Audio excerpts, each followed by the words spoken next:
ಬೆಳಗಾವಿಯಲ್ಲಿ ನಡೆಯುತ್ತಿರುವ ಚಳಿಗಾಲದ ಅಧಿವೇಶನದಲ್ಲಿ ಬಿಸಿ ಬಿಸಿ ಚರ್ಚೆಗಳಾದವು. ಕಬ್ಬಿನ ದರದ ಬಗ್ಗೆ ಆಡಳಿತ ಪಕ್ಷ ವಿಪಕ್ಷದ ನಾಯಕರ ನಡುವೆ ಜಟಾಪಟಿಯಾಯಿತು. ಗೃಹಲಕ್ಷ್ಮಿ ಹಣ ಬಿಡುಗಡೆ ಬಗ್ಗೆ ಚರ್ಚೆ ಆಯಿತು.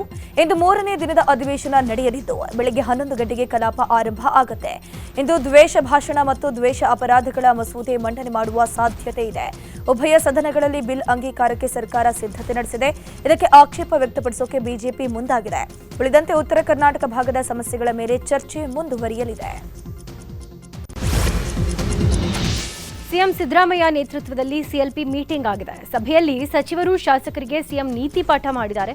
ಸದನದಲ್ಲಿ ಸಮರ್ಥವಾಗಿ ಅಭಿಪ್ರಾಯವನ್ನ ಮಂಡಿಸಿ ಬಿಜೆಪಿಯವರ ಆರ್ಭಟಕ್ಕೆ ಮಣಿಬೇಡಿ, ಅವರಿಗೆ ಮಾತಲ್ಲೇ ಸರಿಯಾಗಿ ಚಾಟಿ ಬೀಸಿ, ಸಚಿವರ ಮಾತಿನ ವೇಳೆ ಬೆಂಬಲಕ್ಕೆ ನಿಲ್ಲಿ, ಯಾವುದೇ ಕಾರಣಕ್ಕೂ ಅವರ ಕೈ ಮೇಲಾಗದಂತೆ ನೋಡಿಕೊಳ್ಳಿ, ಇಲಾಖಾವಾರು ಸಚಿವರು ಸರಿಯಾಗಿ ಉತ್ತರ ಕೊಡಬೇಕು, ವಿಷಯ ಅರ್ಥ ಮಾಡಿಕೊಳ್ಳದೆ ಪೇಚಿಗೆ ಸಿಲುಕಬೇಡಿ, ಸದನದಲ್ಲಿ ಗೈರಾಗಬೇಡಿ ಅಂತ ಸಲಹೆಗಳನ್ನು ನೀಡಿದ್ದಾರೆ.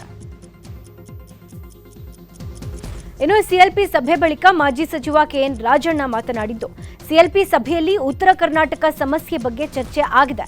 ಸದನದಲ್ಲಿ ಹೇಗೆ ಮಾತನಾಡಬೇಕು ಅಂತ ಸಚಿವರು ಶಾಸಕರಿಗೆ ಸಿಎಂ ಸೂಚನೆ ಕೊಟ್ಟಿದ್ದಾರೆ ಅಂದರು.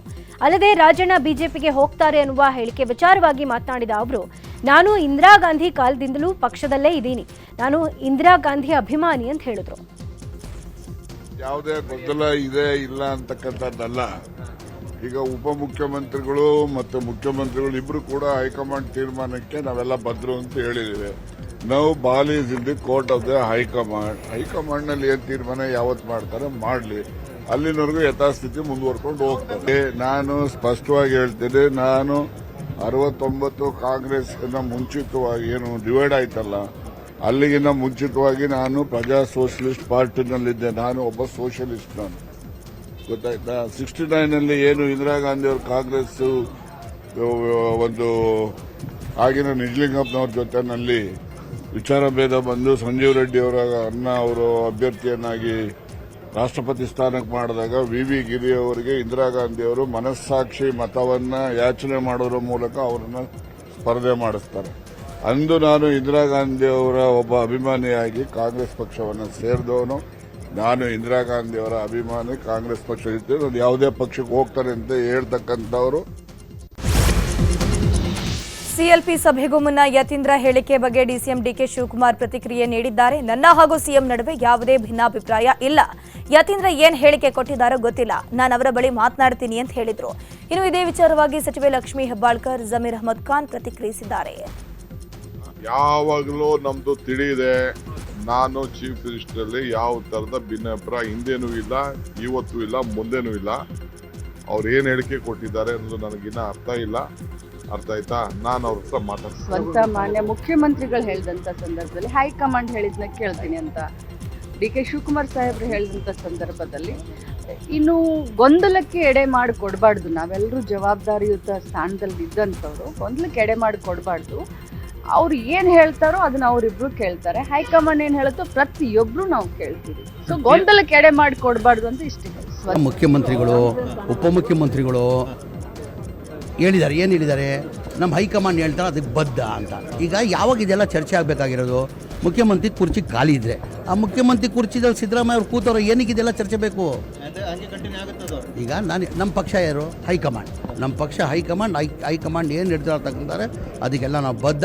ಅಂದರೆ ಸಿದ್ದರಾಮಯ್ಯ ಅವರು ಮುಖ್ಯಮಂತ್ರಿ ಕುರ್ಚಿಯಲ್ಲಿ ಕೂತಿದ್ದಾರೆ, ಇದು 28ವರೆಗೂ ಅವ್ರು ಕುರ್ಚಿಯಲ್ಲಿ ಕೂರ್ತಾರಂತ ನನ್ನ ಅಭಿಪ್ರಾಯ. ಮುಖ್ಯಮಂತ್ರಿಗಳು ಮುಂದಿನ ಅಹಿಂದ ನಾಯಕ ಸತೀಶ್ ಜಾರಕಿಹೊಳಿ ಎಂಬ ಬಿಕೆ ಹರಿಪ್ರಸಾದ್ ಹೇಳಿಕೆಗೆ ಸಂಬಂಧಪಟ್ಟಂತೆ ಸಚಿವ ಭೈರತಿ ಸುರೇಶ್ ಕೌಂಟರ್ ಕೊಟ್ಟಿದ್ದಾರೆ. ಸಿದ್ದರಾಮಯ್ಯ ಇನ್ನೂ ಗಟ್ಟಿಮುಟ್ಟಾಗಿ ಚೆನ್ನಾಗಿದ್ದಾರೆ. ಸಿದ್ದರಾಮಯ್ಯನವರೇ ನಮ್ಮ ಅಹಿಂದ ನಾಯಕರು, ಮುಂದಿನ ನಾಯಕತ್ವ ಯಾರದ್ದು ಅನ್ನೋದನ್ನ ಹೈಕಮಾಂಡ್ ತೀರ್ಮಾನ ಮಾಡುತ್ತೆ ಅಂತ ಹೇಳಿದ್ರು. ಹರಿಪ್ರಸಾದ್ ಅವರು ನಮ್ಮ ಕಾಂಗ್ರೆಸ್ ಪಕ್ಷದ ಹಿರಿಯ ನಾಯಕರಿದ್ದಾರೆ, ಅದು ಅವ್ರದ್ದು ವೈಯಕ್ತಿಕ ಅಭಿಪ್ರಾಯ. ಬಟ್ ನನ್ನ ಅಭಿಪ್ರಾಯ ಕೇಳೋದು ಅಂದರೆ ನಮ್ಮ ನಾಯಕರು ಸಿದ್ದರಾಮಯ್ಯ ಅವರು. ಸಿದ್ದರಾಮಯ್ಯನವರು ಇನ್ನೂ ಗಟ್ಟಿಮುಟ್ಟಿಯಾಗಿದ್ದಾರೆ. ಸಿದ್ದರಾಮಯ್ಯನವರು ನಾಯಕತ್ವ ಬೇಡ ಅಂದಾಗ ತಾನೇ ಬೇರೆ ಪರ್ಯಾಯ ನಾಯಕತ್ವದ ಪ್ರಶ್ನೆ ಬರೋದು. King is alive.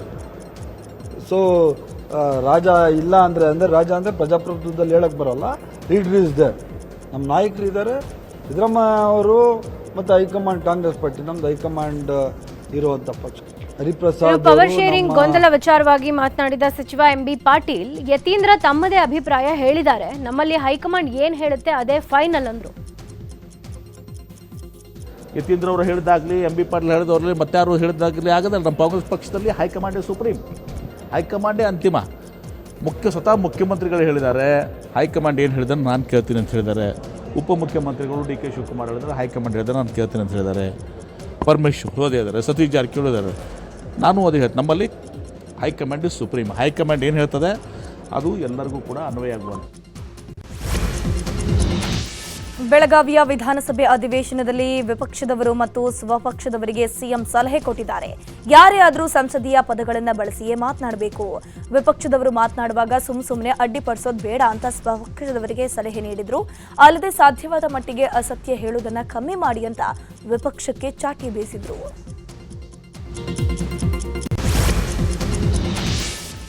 ವಿಧಾನಸಭೆಯಲ್ಲಿ ಗೃಹಲಕ್ಷ್ಮಿ ಯೋಜನೆಯ ಹಣ ಬಿಡುಗಡೆ ವಿಳಂಬದ ಬಗ್ಗೆ ಬಿಜೆಪಿ ಶಾಸಕ ಮಹೇಶ್ ತೆಂಗಿನಕಾಯಿ ಪ್ರಸ್ತಾಪ ಮಾಡಿದ್ರು. ಇದಕ್ಕೆ ಉತ್ತರ ನೀಡಿದ ಸಚಿವೆ ಲಕ್ಷ್ಮಿ ಹೆಬ್ಬಾಳ್ಕರ್, ಇದುವರೆಗೂ 23 ಕಂತುಗಳನ್ನು ಬಿಡುಗಡೆ ಮಾಡಿದೀವಿ. ಹಣಕಾಸು ಇಲಾಖೆ ಯಾವಾಗ ಕ್ಲಿಯರ್ ಮಾಡುತ್ತೋ ಆವಾಗೆಲ್ಲ ನಾವು ಅಮೌಂಟ್ ತಡ ಮಾಡದೆ ಬಿಡುಗಡೆ ಮಾಡ್ತೀವಿ ಅಂತ ಹೇಳಿದ್ದಾರೆ. ಇದಕ್ಕೆ ಕೌಂಟರ್ ನೀಡಿದ ತೆಂಗಿನಕಾಯಿ, ಯಾಕೆ ಸರ್ಕಾರದ ಹತ್ರ ಹಣ ಇಲ್ವಾ ಅಂತ ಕೇಳಿದ್ರು. ಇದಕ್ಕೆ ಆಕ್ರೋಶಗೊಂಡು ಮಹಾರಾಷ್ಟ್ರದಲ್ಲಿ ಗೃಹಲಕ್ಷ್ಮಿ ಮಾಡೆಲ್ ಅನುಸರಿಸಿದ ಬಿಜೆಪಿ ಬಗ್ಗೆ ಪ್ರಸ್ತಾಪ ಮಾಡಿ ತಿರುಗೇಟು ಕೊಟ್ಟಿದ್ದಾರೆ. ಯಾವತ್ತಿನಿಂದ ಈ ಯೋಜನೆ ಶುರು ಆಯಿತು ಇಲ್ಲಿಯವರೆಗೆ ಸುಮಾರು 54,000 ಕೋಟಿ ರೂಪಾಯಿಯನ್ನು ಗೃಹಲಕ್ಷ್ಮಿ ಯೋಜನೆಗೆ ನಾವು ದುಡ್ಡನ್ನು ಕೊಟ್ಟಿದ್ದೇವೆ.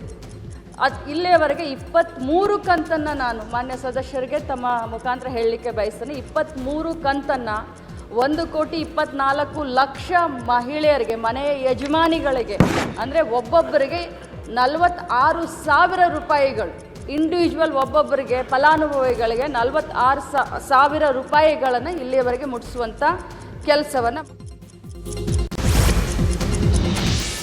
ವಿಧಾನಸಭೆ ಪರಿಷತ್ನಲ್ಲಿ ಕಬ್ಬಿನ ಬೆಂಬಲ ಬೆಲೆ ವಿಚಾರವಾಗಿ ಆಡಳಿತ ವಿಪಕ್ಷಗಳ ನಡುವೆ ವಾರ್ ನಡೆಯಿತು. ಬೆಂಬಲ ನೀಡುವಲ್ಲಿ ಕೇಂದ್ರ ಸರ್ಕಾರ ಸಹಕಾರ ನೀಡಲಿಲ್ಲ ಅಂತ ಆಡಳಿತ ಪಕ್ಷದ ಸದಸ್ಯರು ಆರೋಪ ಮಾಡಿದ್ರು. ಇದಕ್ಕೆ ಸಿಟ್ಟಾದ ಬಿಜೆಪಿಯ ಸದಸ್ಯರು, ರೈತರಿಗೆ ಸಹಾಯ ಮಾಡದ ಸರ್ಕಾರ ಅಂದ್ರೆ ಅದು ಕಾಂಗ್ರೆಸ್ ಸರ್ಕಾರ ಅಂತ ಹೇಳಿದ್ರು. ಈ ವೇಳೆ ಕೋಲಾಹಲವೇ ಸೃಷ್ಟಿಯಾಯಿತು. ಇದು ನೀವು ಪ್ರಪಂಚದಲ್ಲ ಮಾತಾಡಿದ ಸರ್ಕಾರ ಅದೇ ನನಗೆ ಬಿದ್ದಿದೆ. ಇವತ್ತಿಗೂ ನಾನು ಕೊಡೆ ನೀನು ಬಿಡೆ ಅಲ್ಲ. ಬೆಳಗಾವಿಯಲ್ಲಿ ಸರ್ಕಾರದ ವಿರುದ್ಧ ರೈತರ ಪರ ನಿಂತು ಬಿಜೆಪಿ ಬೃಹತ್ ಹೋರಾಟ ಮಾಡಿದ. ಯಡಿಯೂರಪ್ಪ ಮಾರ್ಗದ ಮಾಲಿನಿ ಸಿಟಿಯಲ್ಲಿ ಪ್ರತಿಭಟನೆ ನಡೆಸಲಾಯಿತು. ಪ್ರತಿಭಟನೆಯಲ್ಲಿ ಬಿಜೆಪಿ ರಾಜ್ಯಾಧ್ಯಕ್ಷ BY ವಿಜೇಂದ್ರ, ವಿಪಕ್ಷ ನಾಯಕ R ಅಶೋಕ್, ಛಲವಾದಿ ನಾರಾಯಣಸ್ವಾಮಿ ಸೇರಿದಂತೆ ಹಲವು ನಾಯಕರು ಭಾಗಿಯಾಗಿದ್ದರು. ಪ್ರತಿಭಟನಾ ವೇದಿಕೆಯಲ್ಲೇ ಸರ್ಕಾರದ ವಿರುದ್ಧ ವಾಗ್ದಾಳಿ ನಡೆಸಿದ್ರು. ದಲಿತರಲ್ಲ ಹೋರಾಟ. ಇವತ್ತು ನಾವ್ ಏನಾರು ಹೋರಾಟ ಮಾಡ್ತಾ ಇದ್ರಿ, ಇದು ಬಿಜೆಪಿ ಮಾಡ್ತಾ ಇರೋ ಹೋರಾಟ, ರೈತರ ಪರವಾದಂತ ಹೋರಾಟ. ಇದರಲ್ಲಿ ಸ್ವಾರ್ಥ ಇಲ್ಲ. ನೀವು ಅಧಿಕಾರದ ಕುರ್ಚಿಗೋಸ್ಕರ ಕಿತ್ತಾಡ್ತಾ ಇದ್ದೀರಾ. ಇವತ್ತು ಮನೆ ಬಿದ್ದಿದೆ. ಯಡಿಯೂರಪ್ಪನವ್ರು ಇದ್ದಾಗ 5 ಲಕ್ಷ ರೂಪಾಯಿ ಮನೆ ಬಿದ್ರೆ ದಲಿತರ ಹಣನೆಲ್ಲ ಯೂಸ್ ಮಾಡ್ಕೊಂಬಿಟ್ಟವ್ರೆ. ದಲಿತರು ಕೇಳಿದ್ದು ಬಿಜೆಪಿ ಬೆಂಬಲಿತ ಹೋರಾಟ ಅಂತ ಹೇಳಿದ್ರು. ನಾವು ಕೂಡ ಬಿಜೆಪಿ ಹೋರಾಟ ಪ್ರಾರಂಭ ಮಾಡಿದ್ಮೇಲೆ ಕಬ್ಬು ಬೆಳೆಗಾರರು, ಸಕ್ಕರೆ ಮಾಲೀಕರನ್ನ ಬೆಂಗಳೂರಲ್ಲಿ ಕರೆದು ಸಭೆಯನ್ನು ಮಾಡುವಂತ ಕೆಲಸ ಮಾಡಿದ್ರು ಸಿದ್ದರಾಮಯ್ಯನವರು. ಏನ್ ಹೇಳ್ತಾರೆ ಸಿದ್ದರಾಮಯ್ಯ? ಇನ್ನು ಪ್ರತಿಭಟನಾ ವೇದಿಕೆಯಿಂದ ನೇರವಾಗಿ ಸುವರ್ಣಸೌಧಕ್ಕೆ ಬಿಜೆಪಿ ನಾಯಕರು ಚಲೋ ನಡೆಸಿದ್ದು. ಸುವರ್ಣಸೌಧ ಮುತ್ತಿಗೆ ಹಾಕೋಕೆ ಯತ್ನಿಸಿದ್ರು. ಆದರೆ ಬಿಜೆಪಿ ನಾಯಕರನ್ನ ಅಲರವಾರ್ಡ್ ಕ್ರಾಸ್ ಬಳಿಯೇ ಪೊಲೀಸರು ತಡೆದಿದ್ದಾರೆ. ಈ ವೇಳೆ ಭಾರೀ ಹೈ ಡ್ರಾಮಾ ನಡೆದಿದ್ದು, ಬಳಿಕ ಪೊಲೀಸರು ವಿಜೇಂದ್ರ, ಅಶೋಕ್, ಸಿಟಿ ರವಿ ಅವರನ್ನ ವಶಕ್ಕೆ ಪಡೆದು ಅಲ್ಲಿಂದ ಕರೆದೊಯ್ದಿದ್ದಾರೆ.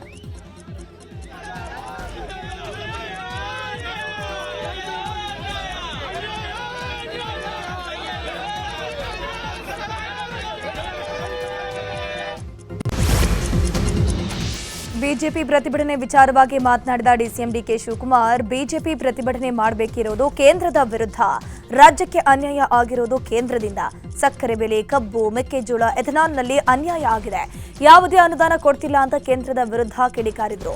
ಇನ್ನು ಇದೇ ವಿಚಾರವಾಗಿ ಸಚಿವೆ ಲಕ್ಷ್ಮಿ ಹೆಬ್ಬಾಳ್ಕರ್, ಸಚಿವ ಮಹಾದೇವಪ್ಪ ಕೂಡ ಪ್ರತಿಕ್ರಿಯಿಸಿದ್ದಾರೆ. ಎಥನಾಲು ಇವೆಲ್ಲದಕ್ಕೂ ಕೂಡ ಅನ್ಯಾಯ ಆಗಿರೋದಕ್ಕೆ ಇವತ್ತು ಆಗಿರೋಂಥದ್ದು. ಯಾವುದು ಕೂಡ ನಮ್ಗೆ ಏನ್ ಗ್ರಾಂಟ್ ಕೊಡಬೇಕು ಒಂದು ಗ್ರಾಂಟು ಅವ್ರು ಕೊಡ್ತಾ ಇಲ್ಲ. ಬಿಜೆಪಿ ಪ್ರತಿಭಟನೆ ಮಾಡಬೇಕಾದ್ದು ಕೇಂದ್ರದ ಸರ್ಕಾರದ ಮೇಲೆ, ರಾಜ್ಯದ ಸರ್ಕಾರ ಮೇಲಲ್ಲ. ಈ ರಾಜ್ಯದಲ್ಲಿ ಏನಾದ್ರು ಅನ್ಯಾಯ ಆಗಿದೆ ಅಂತಂದ್ರೆ ಬಿಜೆಪಿ ಮಾಡ್ಲಿ, ಬೇಡ ಅಂದವ್ರು ಯಾರು? ರೈತರ ಬಗ್ಗೆ ಅವ್ರಿಗೆ ಪಾಪ ಏನೋ ಕರುಣೆ ಬಂದಂಗಿದೆ. ನಾವು ಯಾವತ್ತಿದ್ರು ರೈತರ ಪರವಾಗಿ, ಕಾಂಗ್ರೆಸ್ ಪಕ್ಷದ ಸರ್ಕಾರ ಆಗ್ಲಿ ನಾವೆಲ್ಲರೂ ಆಗ್ಲಿ ರೈತರ ಪರವಾಗಿ. ರೈತರಿಗೋಸ್ಕರ ಏನ್ ಮಾಡಿದ್ದಾರೆ ಅಂತ ಒಂಚೂರು ಒಂದು ಪಟ್ಟಿ ಬಿಡಕ್ ಹೇಳಿ. ಮೊದಲು ನಾಚಿಕೆ ಆಗ್ಬೇಕು. ಅದರ ಪ್ರತಿಭಟನೆಗೆ ಅವರು ಯೋಗ್ಯವಾಗಿರೋ ಸಬ್ಜೆಕ್ಟ್ ತಗೊಂಡ್ರೆ ಇಲ್ಲೋ ಅದು ಮುಖ್ಯವಾಗಿರೋದು. ಯಾವ ವಿಷಯದ ನೀವು ಬಿಜೆಪಿ ಪಾರ್ಟಿ ಇತಿಹಾಸ ನೋಡಿದ್ರೆ ಬಿಜೆಪಿ ಮೂಲತಃ ರೈತರ ಪಾರ್ಟಿ ಅಲ್ಲ, ಹೊಲ ಉಳೋರು ಕಡೆ ಕೀಳೋರು ಪಕ್ಷ ಅಲ್ವೇ ಅಲ್ಲ. ಅದು ಬಿಜೆಪಿ ದನ ಮೇಯಿಸೋರು. ರಾಜ್ಯದಲ್ಲಿ ಮತ್ತೆ ಟಿಪ್ಪು ಜಯಂತಿ ಆಚರಣೆಯ ಸದ್ದು ಮಾಡ್ತಿದೆ. ಬೆಳಗಾವಿ ಅಧಿವೇಶನದ ವೇಳೆ ಟಿಪ್ಪು ಜಯಂತಿ ಆಚರಣೆ ವಿಚಾರ ಮುನ್ನೆಲೆಗೆ ಬಂದಿದೆ. ಟಿಪ್ಪು ಜಯಂತಿ ಮಾಡೇ ಮಾಡ್ತೀವಿ ಅಂತ ಸಚಿವ ಜಮೀರ್ ಅಹ್ಮದ್ ಹೇಳಿದ್ದಾರೆ. ಸರ್ಕಾರದ ವತಿಯಿಂದ ಟಿಪ್ಪು ಜಯಂತಿ ಸ್ಥಗಿತ ಆಗಿದೆ ಅಷ್ಟೇ, ಟಿಪ್ಪು ಅಭಿಮಾನಿಗಳು ಯಾರೂ ಆಚರಣೆಯನ್ನ ನಿಲ್ಲಿಸಿಲ್ಲ. ಸರ್ಕಾರದ ವತಿಯಿಂದ ಟಿಪ್ಪು ಜಯಂತಿ ಆಚರಣೆ ಮಾಡೇ ಮಾಡ್ತೀವಿ ಅಂದ್ರು. ಇನ್ನು ಟಿಪ್ಪು ಜಯಂತಿ ಆಚರಣೆ ಪ್ರಸ್ತಾಪಕ್ಕೆ ಬಿಜೆಪಿ ನಾಯಕರು ಆಕ್ರೋಶ ಹೊರಹಾಕಿದ್ದು, ರಾಜ್ಯಕ್ಕೆ ಟಿಪ್ಪು ಕೊಡುಗೆ ಏನು ಅಂತ ಪ್ರಶ್ನೆ ಮಾಡಿದ್ದಾರೆ. ನಾವು ಇವತ್ತಿಂದೆಲ್ಲ ಮಾಡ್ಕೊಂಡೇ ಬರ್ತಾ ಇದ್ದೀವಿ. ನಾವು ಇವತ್ತಿಂದೆಲ್ಲ ಇಡೀ ಇದು ನಮ್ಮಿದ್ದಲ್ಲಿ ಕರ್ನಾಟಕದಲ್ಲಿಲ್ಲ, ಇಡೀ ದೇಶದಲ್ಲೇ ಟಿಪ್ಪು ಅಭಿಮಾನಿಗಳು ಟಿಪ್ಪು ಜಯಂತಿನ ಆಚರಿಸ್ಕೊಂಡೇ ಬರ್ತಾ ಇದ್ದಾರೆ. ಮೊನ್ನೆ ನಾವು ನೋಡಿ, ಈ ಸರ್ಕಾರವೇ ಟಿಪ್ಪು ಸರ್ಕಾರ. ಇನ್ನು ಬರ್ತ್ಡೇ ಹುಟ್ಟು ಹಬ್ಬ ಮಾಡ್ತೀವಿ, ಅದಕ್ಕೆ ಚರ್ಚೆ ಆಗ್ಬೇಕು ಅನ್ನೋದು ಏನು ಉಳಿದಿದೆ ಅವರಲ್ಲಿ? ಟಿಪ್ಪು ಜಯಂತಿ ಯಾಕೆ ಮಾಡಬೇಕು? ನಮ್ಮ ರಾಜ್ಯದಲ್ಲಿ ಕನ್ನಡ ವಿರೋಧಿ, ಕನ್ನಡ ಭಾಷೆಯನ್ನು ಹತ್ತಿಕ್ ಬಿಟ್ಟು ಪರ್ಷಿಯನ್ ಭಾಷೆಯನ್ನ ನಮ್ಮ ರಾಜ್ಯಕ್ಕೆ ಹೇರಿದಂಥವನ್ನ, ಸಾವಿರಾರು ದೇಗುಲಗಳನ್ನ ಕೊಳ್ಳೆ ಹೊಡೆದಂಥವನ್ನ, ನಮ್ಮ ಹಿಂದೂ ಧರ್ಮಕ್ಕೆ ಅವಹೇಳನ ಮಾಡಿರ್ತಕ್ಕಂಥ ಹಿಂದೂ ವಿರೋಧಿ ಟಿಪ್ಪು ಸುಲ್ತಾನ್ನ ಜಯಂತಿ ನಮ್ಮ ದೇಶದಲ್ಲಿ ಮಾಡೋದು ಒಂದೇ, ಪಾಕಿಸ್ತಾನದ ಒಬ್ಬ ಟೆರರಿಸ್ಟ್ನ ಜಯಂತಿ ಮಾಡೋದು ಕೂಡ ಒಂದೇ. ರಾಜ್ಯದಲ್ಲಿ ಟಿಪ್ಪು ಜಯಂತಿ ಆಚರಣೆ ಕುರಿತು ಕೋಲಾರದಲ್ಲಿ ಮಾಜಿ ಸಂಸದ ಎಸ್ ಮುನಿಸ್ವಾಮಿ ವಾಗ್ದಾಳಿ ನಡೆಸಿದರು. ಮೈಸೂರು ಮಹಾರಾಜರು ತಿನ್ನುವ ಊಟದಲ್ಲಿ ವಿಷ ಹಾಕಿದವರು ಟಿಪ್ಪು. ರಾಜ್ಯದ ದೇವಾಲಯಗಳನ್ನ ಮಸೀದಿ ಮಾಡಿದ ಕೀರ್ತಿ ಟಿಪ್ಪುಗೆ ಸಲ್ಲತ್ತೆ. ಧರ್ಮ ವಿರೋಧಿ ಮತ್ತು ಮತಾಂತರ ಟಿಪ್ಪು ಜಯಂತಿ ಆಚರಣೆ ಕೈಬಿಡಬೇಕು ಅಂತ ಆಗ್ರಹಿಸಿದರು. ಮಾನವಮ ಮಾಡಿ ಅವ್ರನ್ನ ಚಿರಚ್ಛೇದನ ಮಾಡಿ ನದಿಯಲ್ಲಿ ಕಾವೇರಿ ನದಿಯಲ್ಲಿ ಹಾಕಿರ್ತಕ್ಕಂಥದ್ದು ಅದನ್ನೆಲ್ಲ ನಾವು ಇತಿಹಾಸದಲ್ಲಿ ನಾವು ಕೇಳಿದ್ದೀವಿ. ಈಗಿರ್ತಕ್ಕಂಥ ಸಂದರ್ಭದಲ್ಲಿ ಎಲ್ಲೆಲ್ಲಿ ದೇವಸ್ಥಾನಗಳಿತ್ತು ಅದನ್ನು ಮಸೀದಿಗಳನ್ನು ಮಾಡಿರ್ತಕ್ಕಂಥದ್ದೇ ಮಹಾ ಸಾಧನೆ ಇವ್ರದ್ದು. ಟಿಪ್ಪು ಅವ್ರದ್ದಾಗಲಿ ಹೈದರಾಲಿ ಅವ್ರದ್ದಾಗಲಿ ಮೈಸೂರು ಮಹಾರಾಜರಿಗೆ ಮೋಸ ಮಾಡಿ ಊಟದಲ್ಲಿ ವಿಷ ಹಾಕಿ ಅವ್ರನ್ನ ಸಾಯಿಸಿರ್ತಕ್ಕಂಥದ್ದು. ಸರ್ಕಾರದ ವಿರುದ್ಧ ಒಗ್ಗಟ್ಟಿನ ಹೋರಾಟಕ್ಕೆ ಬಿಜೆಪಿ ಪ್ಲಾನ್ ಮಾಡಿದೆ. ಬೆಳಗಾವಿ ಖಾಸಗಿ ಹೋಟೆಲ್ನಲ್ಲಿ ವಿರೋಧ ಪಕ್ಷದ ನಾಯಕ ಆರ್ ಅಶೋಕ್, ಬಿಜೆಪಿ ರಾಜ್ಯಾಧ್ಯಕ್ಷ ಬಿವೈ ವಿಜೇಂದ್ರ ನೇತೃತ್ವದಲ್ಲಿ ಸಭೆ ನಡೆಸಲಾಗಿದೆ. ಅಧಿವೇಶನದಲ್ಲಿ ಸರ್ಕಾರದ ವಿರುದ್ಧ ಒಗ್ಗಟ್ಟಿನ ಹೋರಾಟ ಹಾಗೂ ಸರ್ಕಾರವನ್ನ ಇಕ್ಕಟ್ಟಿಗೆ ಸಿಲುಕಿಸುವ ಬಗ್ಗೆ ತಂತ್ರಗಾರಿಕೆ, ಸರ್ಕಾರದ ಆಂತರಿಕ ಕಚ್ಚಾಟ ಈ ವಿಷಯಗಳ ಮೇಲೆ ಚರ್ಚೆ ಮಾಡುವ ಸಭೆಯಲ್ಲಿ ನಿರ್ಧಾರವನ್ನ ಮಾಡಲಾಗಿದೆ. ಇನ್ನು ಈ ಸಭೆಗೆ ಬಿಜೆಪಿ ರೆಬೆಲ್ ಶಾಸಕ ರಮೇಶ್ ಜಾರಕಿಹೊಳಿ ಗೈರಾಗಿದ್ರು. ಸರ್ಕಾರಿ ಕೆಲಸಕ್ಕೆ ವಿಮಾನ ಹೆಲಿಕಾಪ್ಟರ್ ಬಾಡಿಗೆ ಪಡೆಯುವ ವಿಚಾರವಾಗಿ ನಿನ್ನೆ ಸುವರ್ಣಸೌಧದಲ್ಲಿ ಸಭೆ ನಡೆಯಿತು. ಟೆಂಡರ್ ಮೂಲಕವೇ ವಿಮಾನ ಹೆಲಿಕಾಪ್ಟರ್ ಬಳಸುವ ಬಗ್ಗೆ ಚರ್ಚೆಯಾಯಿತು.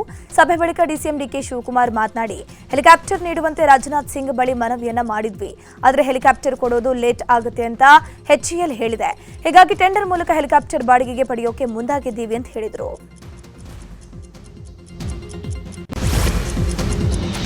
ಪ್ರಧಾನಿ ನರೇಂದ್ರ ಮೋದಿಗೆ ಸಿಎಂ ಸಿದ್ದರಾಮಯ್ಯ ಪತ್ರ ಬರೆದಿದ್ದಾರೆ. ರಾಜ್ಯದ ತೊಗರಿ ಬೆಳೆಗಾರರ ಸಮಸ್ಯೆಗಳನ್ನು ಕುರಿತು ಪತ್ರ ಬರೆದಿದ್ದಾರೆ.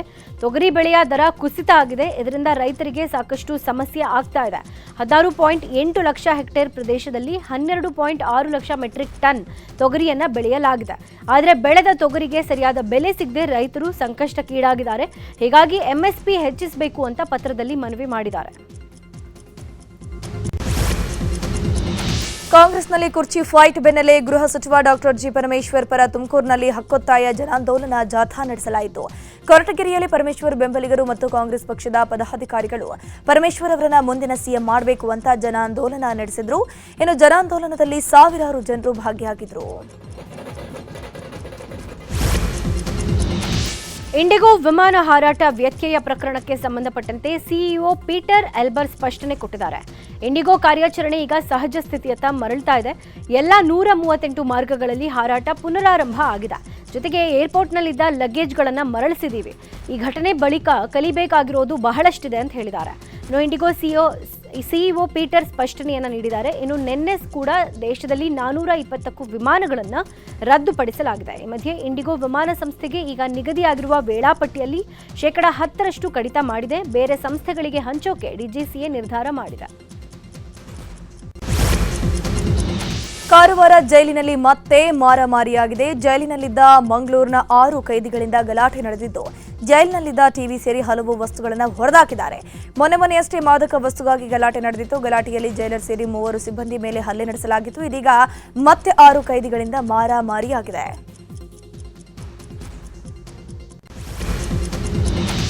ಅಕ್ರಮ ವಲಸೆ ಬಂದ ಬಾಂಗ್ಲಾ ವಲಸಿಗರಿಗೆ ಶಿಕ್ಷೆ ಪ್ರಕಟವಾಗಿದೆ. 10 ಮಂದಿ ಆರೋಪಿತರಿಗೆ 2 ವರ್ಷ ಸಜ್ಜೆ ಮತ್ತು ತಲಾ 10,000 ದಂಡ ವಿಧಿಸಿ ಆದೇಶವನ್ನು ಹೊರಡಿಸಲಾಗಿದೆ.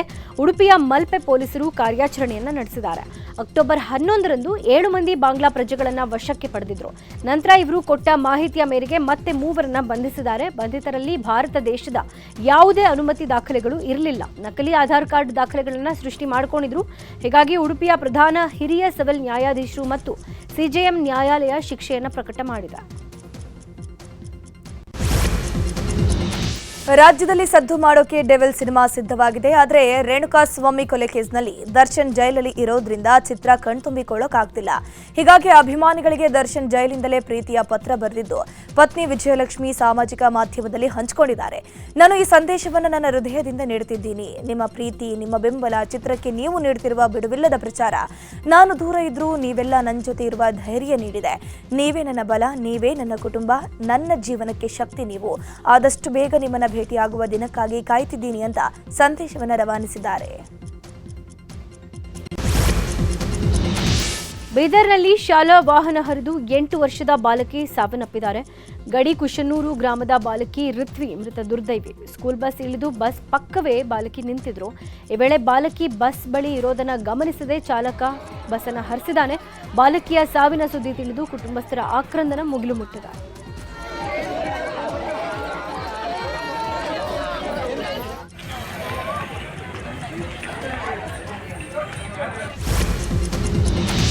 ಜನರನ್ನ ಫ್ರೀಯಾಗಿ ವಿದೇಶಕ್ಕೆ ಟ್ರಿಪ್ಗೆ ಅಂತ ಕಳಿಸಿ ಅಲ್ಲಿಂದ ಡ್ರಗ್ಸ್ ತರಿಸುತ್ತಿದ್ದ ಆರೋಪಿಗಳನ್ನು ಪೊಲೀಸರು ಬಂಧಿಸಿದ್ದಾರೆ. ಮಹಾಲಕ್ಷ್ಮಿ ಲೇಔಟ್ ಪೊಲೀಸರ ವಿಚಾರಣೆ ವೇಳೆ ಬೃಹತ್ ಡ್ರಗ್ಸ್ ಜಾಲ ಇದೀಗ ಬೆಳಕಿಗೆ ಬಂದಿದೆ.